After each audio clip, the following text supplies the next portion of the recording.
को पता होगा, जो पुराने पत्रकार हैं यहाँ पे चीरी में 10 साल पहले जो जिसने भी आया होगा यहाँ रोड रास्ता पानी का सुविधा देखा होगा। पिछले 10 साल में भारतीय जनता पार्टी का सहयोग से हमने यहाँ बहुत सारा काम किया हुआ है। पीछे से भी लोगों से इंटरव्यू ले सकते हैं कि हमने क्या काम किया है, और एक दूसरे का हम संपर्क में थे 5-10 साल पूरे। लोगों के बीच में हम जाकर के समस्या का समाधान करने की हमने पूरी कोशिश की है। दूसरी बात यह है कि अगर हमारा चारों पैनल जीत करके आता है तो जो बाकी अधूरे कोई काम है या दिन ब दिन लोगों को सुविधा बढ़ते जाते हैं कि सुविधा उनको चाहिए, तो एरिया बढ़ते हैं तो सुविधा भी उनको चाहिए। इस हिसाब से हम सुविधा का पूरा इंतजाम किया जाएगा।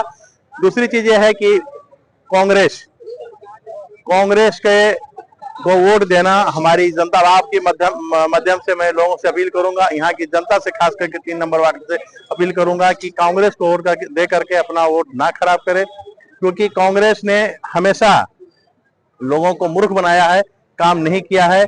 यह चीरी जो पंचायत थी एक मिसाल है। सरपंच जब भारतीय जनता पार्टी का आया उसके पहले क्या था पंचायत में और उसके बाद क्या हुआ, ये लोग जानते हैं। खास करके मुस्लिम भाई बहनों को मैं कहना चाहता हूं कि जो भारतीय जनता पार्टी को वोट ना करना चाहते हैं उनके लिए खास कहना मेरा है तो उनको वोट करें। और मैं लोगों से मिल भी चुका हूं, काफी लोगों से, कुछ लोगों को मिलना भी बाकी है। मैं मिल करके भी अपील करता हूं कि राज्य में सरकार भारतीय जनता पार्टी का है, केंद्र में सरकार भारतीय जनता पार्टी का है, और अनलिमिटेड हमने यहाँ पैसा खर्चा किया है। जो पंचायत में नहीं आता था उससे ज्यादा हमने खर्चा किया, क्योंकि सरकार भारतीय जनता पार्टी की थी। इसकी वजह से सबको सुविधा दिया है और ना इसमें सभी सर्वजात सर्व समाज को हमने सुविधा दिया है। इसके लिए सबसे मेरे निवेदन है हाथ जोड़ करके कि भारतीय जनता पार्टी को वोट दो, पूरी पैनल को जिताओ, आगे काम लो, सुविधा लो। धन्यवाद, आभार। रविंद्रनाथ पांडे, मैं पैसे से वकील हूँ और समाज सेवी के साथ साथ मैं पार्टी की जवाबदारियाँ भी है। आपका मुद्दा है कि ये चुनाव में रोड पानी बिजली, क्योंकि ये नगर निगम का चुनाव है इसलिए बेसिक मुद्दा होता है रोड पानी बिजली और बेसिक समस्याओं को दूर करना।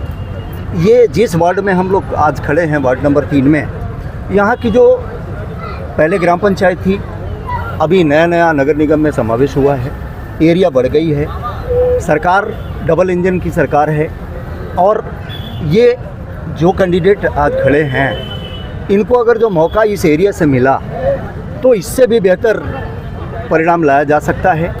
आज आप देखेंगे कि केंद्र सरकार की काफ़ी योजनाएं हैं, जो भी योजनाएं हैं वो ज़मीन तक है, पानी की है या रोड की है या किसानों की समस्या है, या अभी आपने देखा होगा कि न्यूनतम मजदूरी की भी जो ये इंडस्ट्रियल बेस है इस पर भी गवर्नमेंट ने काफ़ी ध्यान दिया है।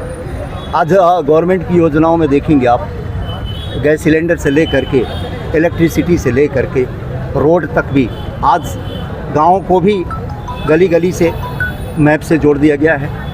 आज पानी की जो समस्या है वो पानी की समस्या हमारे गुजरात में नहीं है और इस वार्ड में भी काफ़ी हद तक सुधार हुआ है। अभी नगर निगम की तरफ से काफ़ी फंड अभी रिसेंटली दिया गया है, जिसमें यहाँ के रहने वाले लोगों को काफ़ी सुविधाएं दी जाएंगी। गली गली में जो रोड अधूरा है वो भी ऑलरेडी पूरा किया जाएगा।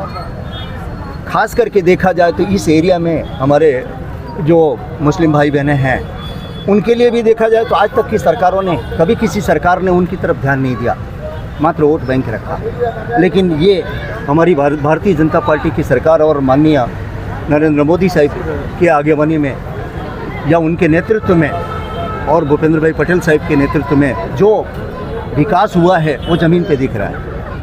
भारतीय जनता पार्टी भाषाभाषी सेल का जिला सह संयोजक हूँ। अभी हमारी पार्टी का एक ही नेतृत्व में, पार्टी के नेतृत्व में वापी जो भी एक ग्राम पंचायत था, ग्राम पंचायत में भी भारतीय जनता पार्टी का ही हमारे सरपंच थे और हमारे उस समय के भी और अभी भी वर्तमान में भी लोक लाडीला धारासभ्य और वाणिज्य मंत्री भी हमारे कन्हू भाई, तो वित्त मंत्री होते हुए और नहीं थे तभी भी चीरी और सराउंडिंग एरिया के लिए उन्होंने बहुत फंड दिया है। और हॉस्पिटलिटी के लिए आपने जो बोला, तो हॉस्पिटलिटी के लिए अभी ये जो पीएचसी है उसको सीएचसी करेंगे और वापी में ऑलरेडी वलसाड़ सिविल के जैसा ही यहाँ पे 200 बेड का हॉस्पिटल बलीठा में कार्यरत बहुत जल्द होगा और सब मशीनरी भी आना चालू हो गया है, डॉक्टरों का भी नियुक्ति चालू हो गया है। इसके लिए हमारी पार्टी यहाँ पे सब यानी सब सुविधा के लिए अभी यहाँ पे सरकारी स्कूल जो थे पहले यहाँ पे 900 पूरे जिले में कोई भी सरकारी स्कूल में जितने बच्चे नहीं, अभी उतना यहाँ पे पहले 900 बच्चे थे। अभी हमारे भारतीय जनता पार्टी के सरपंच होने के बाद यहाँ पे 2000 समथिंग स्टूडेंट हैं, अभी बच्चे हैं यहाँ पे। तो इसके लिए हम अभी कभी भी और आगे भी हम लोग अपने सबका साथ सबका विश्वास और सबका विकास में